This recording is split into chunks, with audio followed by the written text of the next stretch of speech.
We started the homopolysaccharides in that we saw the starch.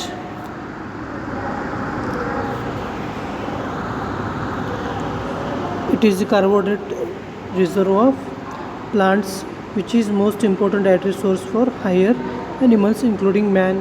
High content of starch is found in cereals, roots, tubers, vegetables.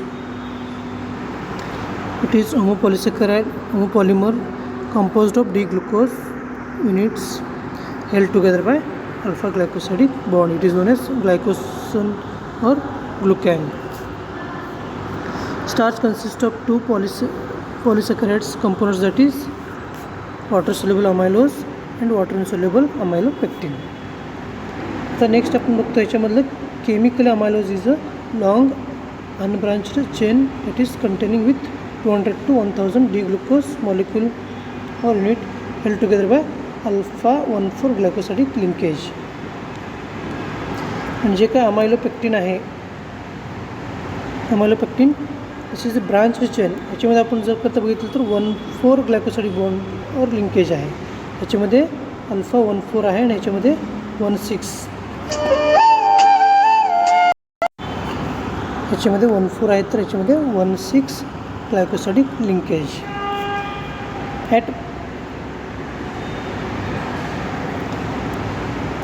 at branching point and 1,4 linkage every else.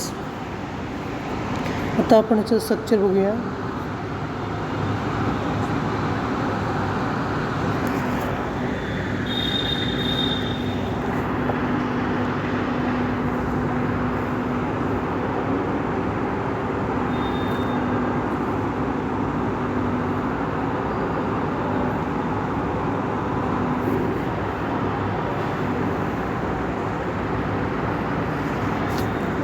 This is the complete structure of starch. याच्यामध्ये आपल्याला amylose, this is the amylose and this is the amylopectin.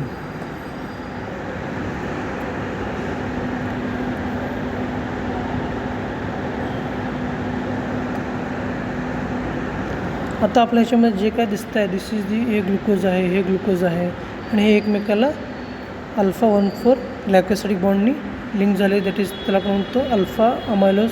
आणि किती आहेत, n number आहेत. असंच पुढे chain हे continue आहे. त्याच्यानंतर आहे दिस इज दी अमायलोपेक्टिन. ह्याच्यामध्ये पण हे ग्लुकोज आहे, हे ग्लुकोज आहे, 1,4 ग्लायकोसिडिक बॉन्डनी अटॅच आहे. इथं पण हे पण ग्लुकोज आहे, हे पण ग्लुकोज आहे, हे पण ग्लुकोज आहे. हे एकमेकाला 1,4 ग्लायकोसिडिक बॉन्डनी अटॅच आहेत. आता ह्याच्यामधलं जे काय लिंकेज आहे, हे कार्बन नंबर 1 आणि हे कार्बन नंबर 6 ह्याच्यामध्ये लिंक केलेलं आहे. तर आपण म्हणतो 1,6 ब्रांच, ह्याला आपण म्हणतो अमायलोपेक्टिन.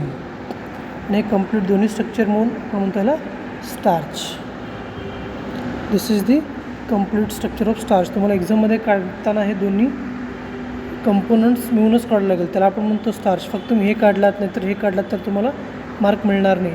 दोन्ही स्ट्रक्चर मिळूनच तुम्हाला काढावं लागेल, ह्याला आपण म्हणतो starch.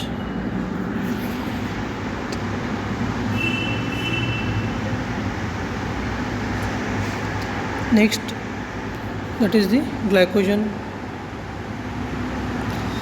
This is also known as animal starch. It is main polysaccharide occurring in animal tissue, particularly in liver and muscles. ह्याला आपण ॲनिमल स्टार्च म्हणतो. हे आपलं मेनली ॲनिमल टिश्यू नाही तर लिव्हर आणि मसल्समध्ये आपल्याला भेटतो. It is synthesised and stored in muscles, in liver and later on break down into glucose when required by the body. हे आपलं मेनली आपल्या मसल्समध्ये नाही तर लिव्हरमध्ये आपलं स्टोअर होतो. ज्यावेळेस आपलं गरज असतो त्या ग्लायकोजनचं ब्रेकडाऊन होतो आणि आपल्याला ग्लुकोजमध्ये कन्वर्ट होतो आणि आपल्याला एनर्जी भेटतो. Glycogen is also found in plant that is do not possesses chlorophyll. East आणि फंगाईसारख्या प्लांटमध्ये पण आपल्याला ग्लायकोजन भेटतो. The structure of glycogen is similar to that of amylopectin with more number of branches. आता हे जे ग्लायकोजन आहे हे पण आपल्याला अमायलोपेक्टिन, स्टार्चमधलं जे काय अमायलोपेक्टिन आहे त्याच्यासारखं आपल्याला सेम दिसतो, पण ह्याच्यामध्ये आपल्याला ब्रांचिंग जास्त असतो, मोर number of branching. Glucose is the repeating unit in glycogen joined together by alpha 1,4 glycosidic bond and alpha 1,6 glycosidic bonds at branching point and give a more compact tree-like structure. This is containing more compact tree-like structure. Structure having molecular weight 40 lakh. Glycogen is reddish tint color with iodine. ज्यावेळेस आपण glycogen आयोडीनसोबत react करतो त्यावेळेस आपला reddish tint colour आपल्याला भेटतो.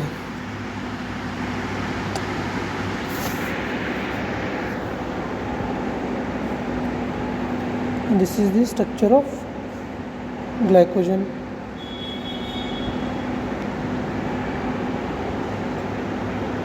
This is complete structure is called as glycogen.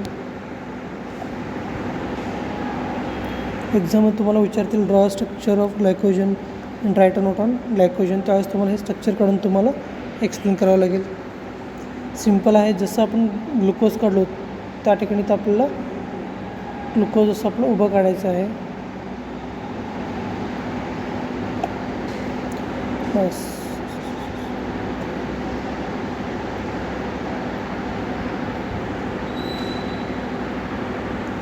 जसं आपण benzene काढतो त्याप्रमाणे आपल्याला हे काढावं लागेल.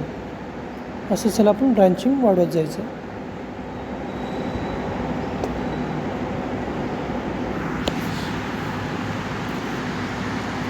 The last polysaccharide, that is cellulose. Cellulose also occurs in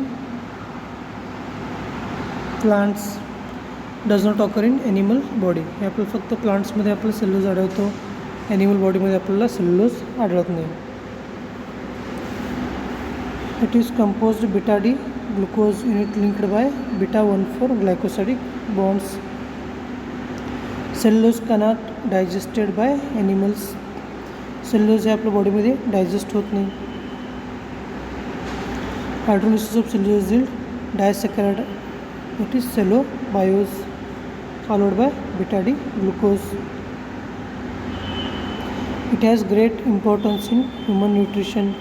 It is major constituent of fiber.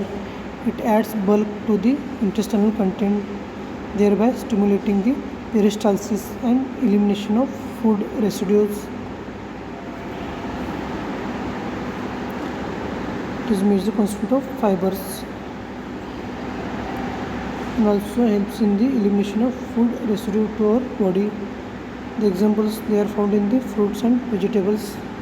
It is insoluble in ordinary water, does not give any color with iodine. That is one of the identification test. This is the structure of cellulose. हे आपल्याला दिसताना आपल्याला लॅक्टोजसारखं दिसतो, पण हे आपल्या इथं N number आहे, त्यासाठी ह्याला आपण म्हणतो सेल्युलोज. This is the पॉलीसॅकराइड.